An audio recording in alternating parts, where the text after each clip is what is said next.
Hola pequeños, medianos y grandes, bienvenidos a nuestro canal. Les damos las gracias por acompañarnos en esta gran aventura y los viajes maravillosos que emprenderemos. No olvides tener a mano un café o quizás una cerveza y el dedito arriba para suscribirte. Ponte cómodo y disfruta. Bye.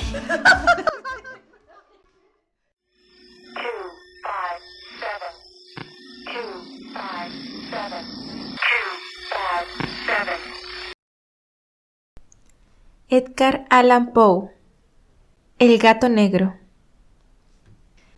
Ni espero ni quiero que se dé crédito a la historia más extraordinaria y sin embargo más familiar que voy a referir, tratándose de un caso en el que mis sentidos se niegan a aceptar su propio testimonio.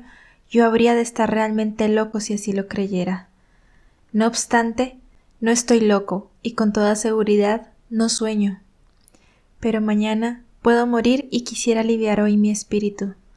Mi inmediato deseo es mostrar al mundo clara, concretamente y sin comentarios una serie de simples acontecimientos domésticos que por sus consecuencias me han aterrorizado, torturado y anonadado. A pesar de todo, no trataré de esclarecerlos.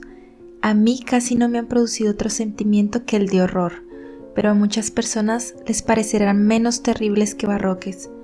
Tal vez más tarde haya una inteligencia que reduzca mi fantasma al estado del lugar común, alguna inteligencia más serena, más lógica y mucho menos excitable que la mía.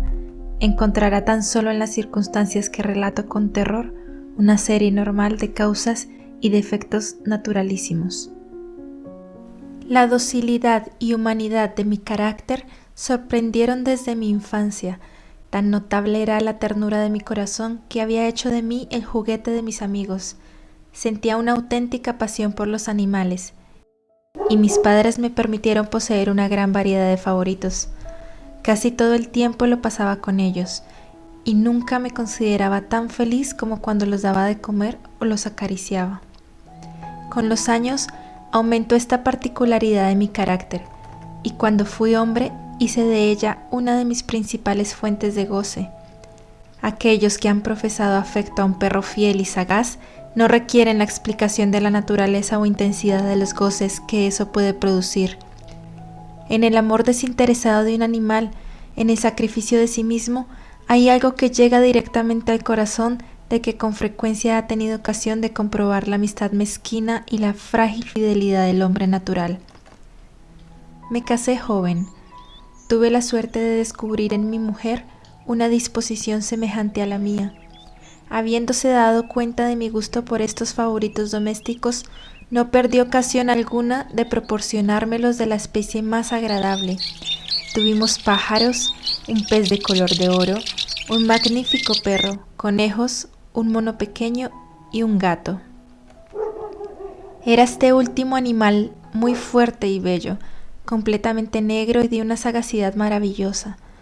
Mi mujer, que era en el fondo algo supersticiosa, hablando de su inteligencia, aludía frecuentemente a la antigua creencia popular que consideraba a todos los gatos negros como brujas disimuladas. No quiere esto decir que hablara siempre en serio sobre este particular, y lo consigno sencillamente porque lo recuerdo. Plutón, se llamaba así el gato, era mi predilecto amigo. Solo yo le daba de comer, y a donde quiera que fuese me seguía por la casa. Incluso me costaba trabajo impedirle que me siguiera por la calle. Nuestra amistad subsistió así algunos años, durante los cuales mi carácter y mi temperamento, me sonroja confesarlo, por causa del demonio de la intemperancia, sufrió una alteración radicalmente funesta. De día en día me hice más taciturno, más irritable, más indiferente a los sentimientos ajenos. Empleé con mi mujer un lenguaje brutal y con el tiempo la afligí incluso con violencias personales. Naturalmente, mi pobre favorito debió de notar el cambio de mi carácter.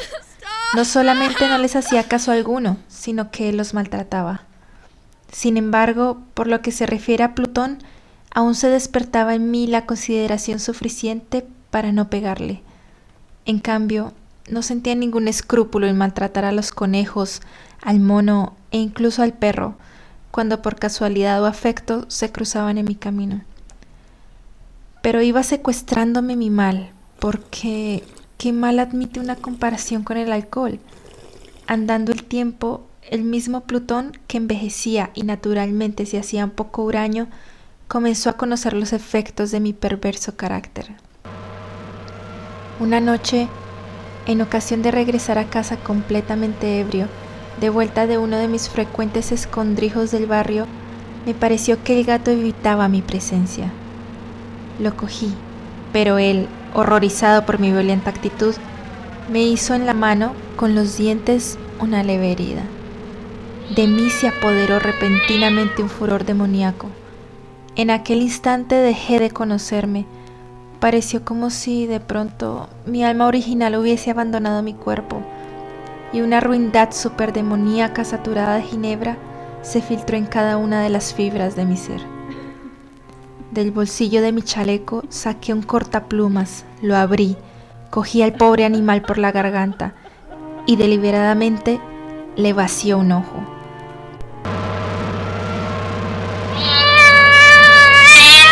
Me cubre el rubor, me abraza, me estremezco al escribir esta abominable atrocidad. Cuando, al amanecer, hube recuperado la razón, cuando se hubieran disipado los vapores de mi crápula nocturna, experimenté un sentimiento mitad horror, mitad remordimiento por el crimen que había cometido. Pero todo lo más era un débil y equívoco sentimiento, y el alma no sufrió sus acometidas. Volví a sumirme en los excesos, y no tardé en ahogar en el vino todo recuerdo de mi acción. Curó entre tanto el gato lentamente. La órbita del ojo perdido presentaba, es cierto, un aspecto espantoso. Pero después, con el tiempo, no pareció que se daba cuenta de ello. Según su costumbre, iba y venía por la casa, pero, como debí suponerlo, en cuanto veía que me aproximaba a él, huía aterrorizado. Me quedaba aún lo bastante de mi antiguo corazón para que me afligiera aquella manifiesta antipatía en una criatura que tanto me había amado anteriormente. Pero este sentimiento no tardó en ser desalojado por la irritación. Como para mi caída final e irrevocable, brotó entonces el espíritu de perversidad, espíritu del que la filosofía no se cuida ni poco ni mucho. No obstante, tan seguro como que existe mi alma, creo que la perversidad es uno de los primitivos impulsos del corazón humano, una de esas indivisibles primeras facultades o sentimientos que dirigen el carácter del hombre. ¿Quién no se ha sorprendido numerosas veces cometiendo una acción necia o vil por la única razón de que sabía que no debía cometerla? ¿No tenemos una constante inclinación, pese a lo excelente de nuestro juicio, a violar lo que es la ley simplemente porque comprendemos que es la ley? Digo que este espíritu de perversidad hubo de producir mi ruina completa. El vivo e insondable deseo del alma de atormentarse a sí misma, de violentar su propia naturaleza, de hacer el mal por amor al mal, me impulsaba a continuar y últimamente a llevar a efecto el suplicio que había infligido al inofensivo animal.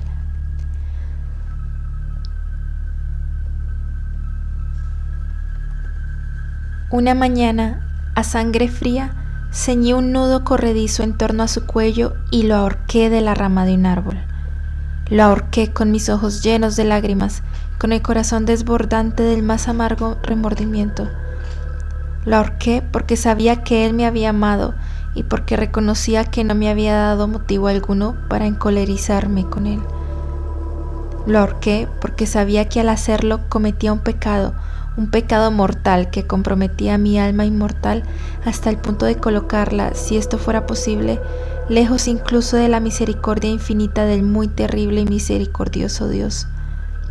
En la noche siguiente al día en que fue cometida una acción tan cruel, me despertó del sueño el grito de ¡fuego! Ardían las cortinas de mi lecho, la casa era una gran hoguera. No sin grandes dificultades, mi mujer, un criado y yo logramos escapar del incendio. La destrucción fue total. Quedé arruinado y me entregué desde entonces a la desesperación. No intento establecer relación alguna entre causa y efecto con respecto a la atrocidad y el desastre. Estoy por encima de tal debilidad. Pero me limito a dar cuenta de una cadena de hechos y no quiero omitir el menor eslabón. Visité las ruinas el día siguiente al del incendio. Excepto una, todas las paredes se habían derrumbado. Esta sola excepción la constituía un delgado tabique interior,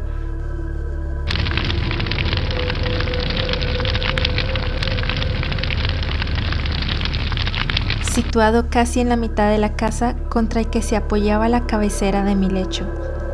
Allí la fábrica había resistido en gran parte a la acción del fuego, hecho que atribuí a haber sido renovada recientemente. En torno a aquella pared se congregaba la multitud y numerosas personas examinaban una parte del muro con atención viva y minuciosa. Excitaron mi curiosidad las palabras extraño, singular y otras expresiones parecidas.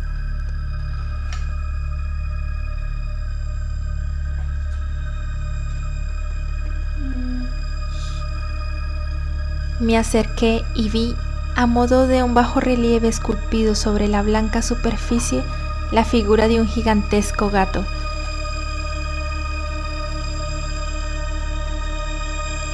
La imagen estaba copiada con una exactitud realmente maravillosa. Rodeaba el cuello del animal una cuerda. Apenas hube visto esta aparición, porque yo no podía considerar aquello más que como una aparición, mi asombro y mi terror fueron extraordinarios. Por fin vino en mi amparo la reflexión. Recordaba que el gato había sido ahorcado en un jardín contiguo a la casa. A los gritos de alarma, el jardín fue invadido inmediatamente por la muchedumbre, y el animal debió de ser descolgado por alguien del árbol y arrojado a mi cuarto por una ventana abierta. Indudablemente se hizo esto con el fin de despertarme. El derrumbamiento de las restantes paredes había comprimido a la víctima de mi crueldad en el yeso recientemente extendido. La cal del muro, en combinación con las llamas y el amoníaco del cadáver, produjo la imagen tal como yo la veía.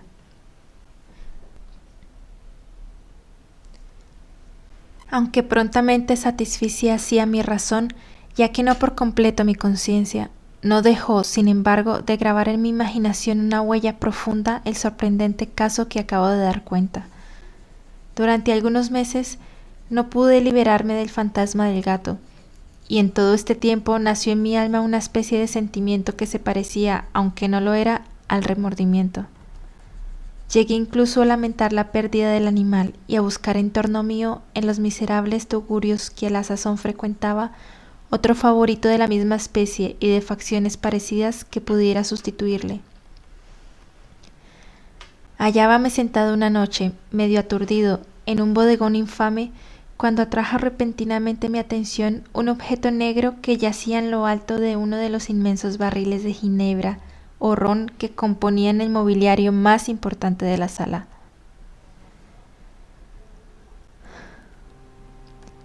Hacía ya algunos momentos que miraba lo alto del tonel y me sorprendió no haber advertido el objeto colocado encima.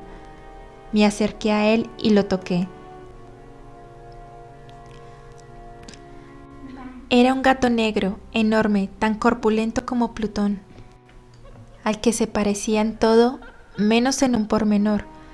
Plutón no tenía un solo pelo blanco en todo el cuerpo, pero este tenía una señal ancha y blanca, aunque de forma indefinida, que le cubría casi toda la región del pecho. Apenas puse en él mi mano, se levantó repentinamente, ronroneando con fuerza, se restregó contra mi mano y pareció contento de mi atención. Era, pues, el animal que yo buscaba. Me apresuré a proponer al dueño su adquisición, pero éste no tuvo interés alguno por el animal. Ni le conocía, ni le había visto hasta entonces. Continuó acariciándole, y cuando me disponía a regresar a mi casa, el animal se mostró dispuesto a seguirme. Se lo permití, e inclinándome de cuando en cuando, caminamos hacia mi casa acariciándole. Cuando llegó a ella, se encontró como si fuera la suya, y se convirtió rápidamente en el mejor amigo de mi mujer. Por mi parte, no tardó en formarse en mí una antipatía hacia él. Era, pues, precisamente lo contrario de lo que yo había esperado. No sé cómo ni por qué sucedió esto, pero su evidente ternura me enojaba y casi que me fatigaba. Paulatinamente, estos sentimientos de disgusto y fastidio acrecentaron hasta convertirse en la amargura del odio. Yo evitaba su presencia. Una especie de vergüenza y el recuerdo de mi primera crueldad me impidieron que lo maltratara. Durante algunas semanas me abstuve de pegarle o de tratarle con violencia. Pero gradual, insensiblemente, llegué a sentir por él un horror indecible y a eludir en silencio como si huyera de la peste su odiosa presencia. Sin duda, lo que aumentó mi odio por el animal fue el descubrimiento que hice a la mañana del siguiente día de haberlo llevado a casa. Como Plutón, también él había sido privado de uno de sus ojos. Sin embargo, esta circunstancia contribuyó a hacerle más grato a mi mujer, que, como he dicho ya, poseía grandemente la ternura de sentimientos que fue en otro tiempo mi rasgo característico y el frecuente manantial de mis placeres más sencillos y puros.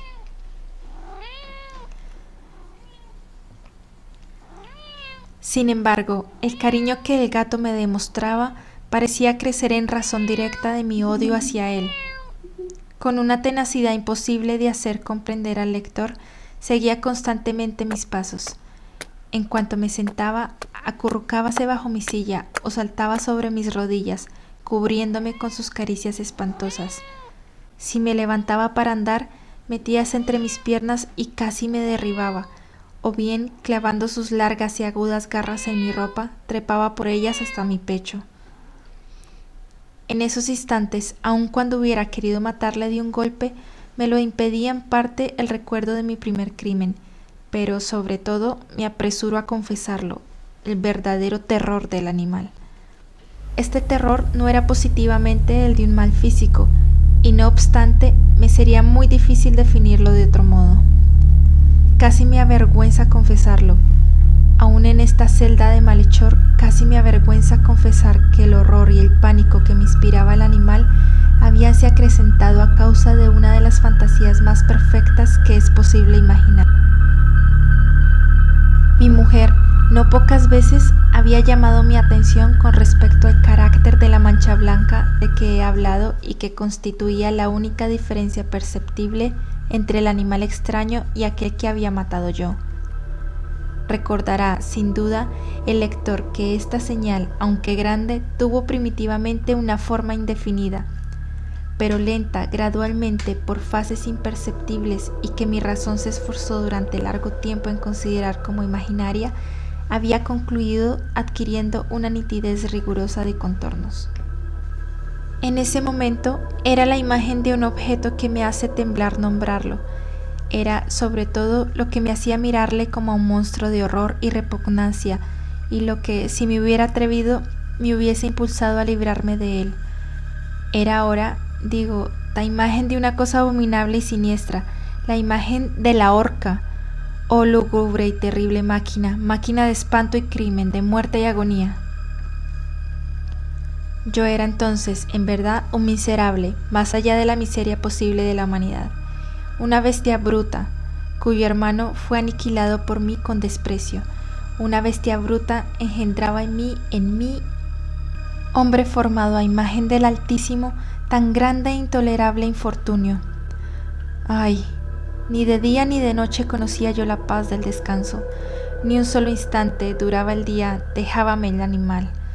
Y de noche, a cada momento, cuando salía de mi sueño lleno de indefinible angustia, era tan solo para sentir el aliento tibio de la cosa sobre mi rostro y su enorme peso, encarnación de una pesadilla que yo no podía separar de mí y que parecía eternamente posada en mi corazón. Bajo tales tormentos sucumbió lo poco que había de bueno en mí. Infames pensamientos convirtiéronse en mis íntimos, los más sombríos, los más infames de todos los pensamientos. La tristeza de mi humor de costumbre se acrecentó hasta hacerme aborrecer a todas las cosas y a la humanidad entera. Mi mujer, sin embargo, no se quejaba nunca.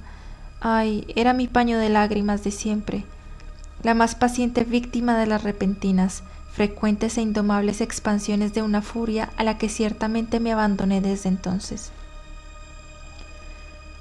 Para un quehacer doméstico, me acompañó un día al sótano de un viejo edificio en el que nos obligara a vivir nuestra pobreza. Por los agudos peldaños de la escalera me seguía el gato y, habiéndome hecho tropezar la cabeza, me exasperó hasta la locura. Apoderándome de un hacha y olvidando en mi furor el espanto pueril que había detenido hasta entonces mi mano, dirigí un golpe al animal, que hubiera sido mortal si le hubiera alcanzado como quería. Pero la mano de mi mujer detuvo el golpe. Una rabia más que diabólica me produjo esta intervención. Liberé mi brazo del obstáculo que lo detenía y le hundí a ella el hacha en el cráneo. Mi mujer cayó muerta instantáneamente, sin exhalar siquiera un gemido. Realizado el horrible asesinato, inmediata y resueltamente procuré esconder el cuerpo. Me di cuenta de que no podía hacerlo desaparecer de la casa, ni de día ni de noche, sin correr el riesgo de que se enteraran los vecinos. Asaltaron mi mente varios proyectos. Pensé por un instante en fragmentar el cadáver y arrojar al suelo los pedazos. Resolví después cavar una fosa en el piso de la cueva. Luego pensé arrojarlo al pozo del jardín. Cambié la idea y decidí embalarlo en un cajón, como una mercancía, en la forma de costumbre, y encargar a un mandadero que se lo llevase de casa. Pero, por último, me detuve ante un proyecto que consideré el más factible. Me decidí a emparedarlo en el sótano, como se dice que hacían en la Edad Media los monjes con sus víctimas. La cueva parecía estar construida a propósito para semejante proyecto. Los muros no estaban levantados con el cuidado de costumbre y no hacía mucho tiempo había sido cubierto en toda su extensión por una capa de yeso que no dejó endurecer la humedad. Por otra parte, había un saliente en uno de los muros, producido por una chimenea artificial o especie de hogar que quedó luego tapado y dispuesto de la misma forma que el resto del sótano. No dudé que me sería fácil quitar los ladrillos de aquel sitio, colocar el cadáver y emparedarlo del mismo modo, de forma que ninguna mirada pudiese descubrir nada sospechoso. No me engañó mi cálculo. Ayudado por una palanca, separé sin dificultad los ladrillos, y habiendo luego aplicado cuidadosamente el cuerpo contra la pared interior, lo sostuve en esta postura hasta poder establecer sin gran esfuerzo toda la fábrica a su estado primitivo. Con todas las precauciones imaginables, me preocupé una argamasa de cal y arena, preparé una capa que no podía distinguirse de la primitiva y cubrí escrupulosamente con ella el nuevo tabique. Cuando terminé, vi que todo había resultado perfecto. La pared no presentaba la más leve señal de arreglo. Con el mayor cuidado barrí el suelo y recogí los escombros. Miré triunfalmente en torno mío y me dije: por lo menos aquí mi trabajo no ha sido infructuoso. Mi primera idea, entonces, fue buscar al animal que fue causante de tan tremenda desgracia, porque al fin había resuelto matarlo. Si en aquel momento hubiera podido encontrarle, nada hubiese evitado su destino. Pero parecía que el artificioso animal, ante la violencia de mi cólera, habíase alarmado y procuraba no presentarse ante mí, desafiando mi mal humor.